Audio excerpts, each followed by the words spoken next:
Welcome to today's presentation. I want us to look at feedback and feed forward in the context of teaching and learning.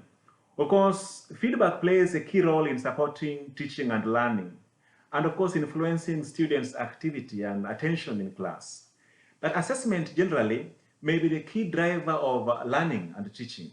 But when it goes hand in hand with feedback, it becomes very essential for every student's learning. While feedback may focus on current performance in terms of justifying the grades that are awarded, feedforward looks ahead into the next assignment and gives guidance for improved learning and performance. Some may argue that there is no need for the term feed forward, as feed forward should always include future orientation and aim towards improvement of improvement and follow-up of planned action. But feedback provides information to learners about where they are in relation to the learning outcomes.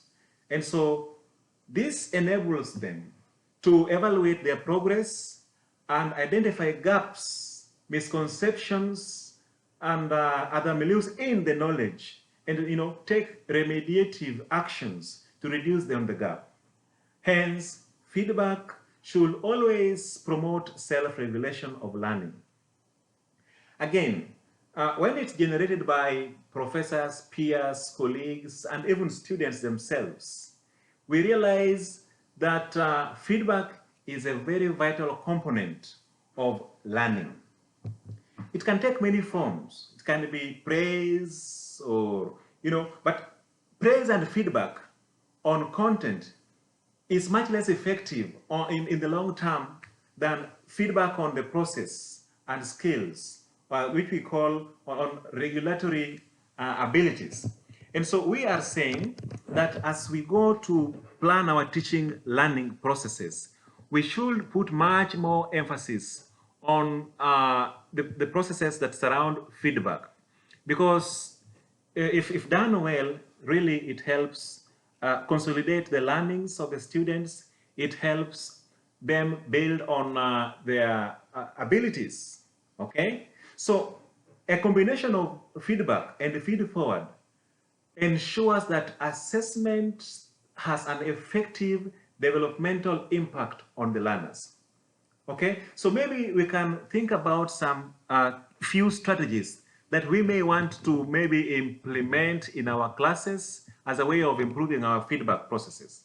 Okay, now one, you may want to focus so much on effort on feedback rather than, that is highly likely to have most impact. Okay, so focus your time and effort on feedback that is likely to have most impact.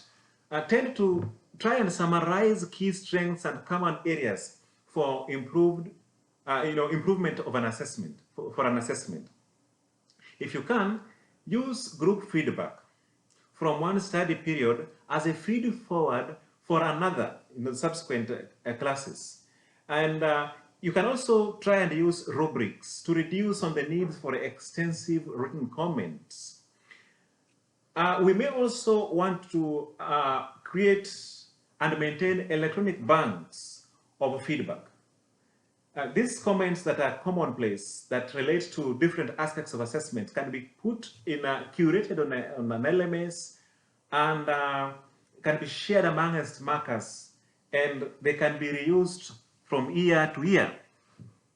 We may also want to experiment with voice recording.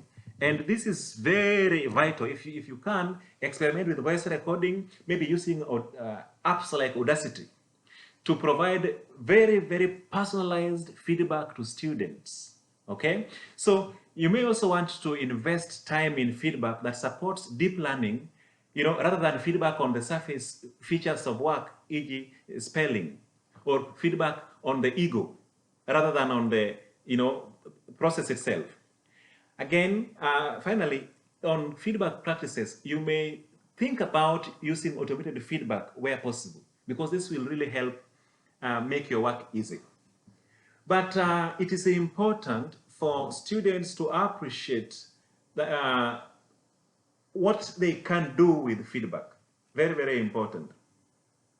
And this brings us to think about the level of assessment literacy on feedback.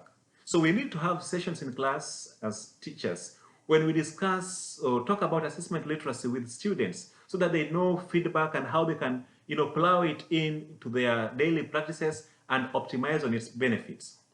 You may want to include your practices of feedback, in the practice of feedback, something like feedback action plan, so that you can motivate your students to utilize feedback and pay attention to particular aspects in the future assessments and learning activities.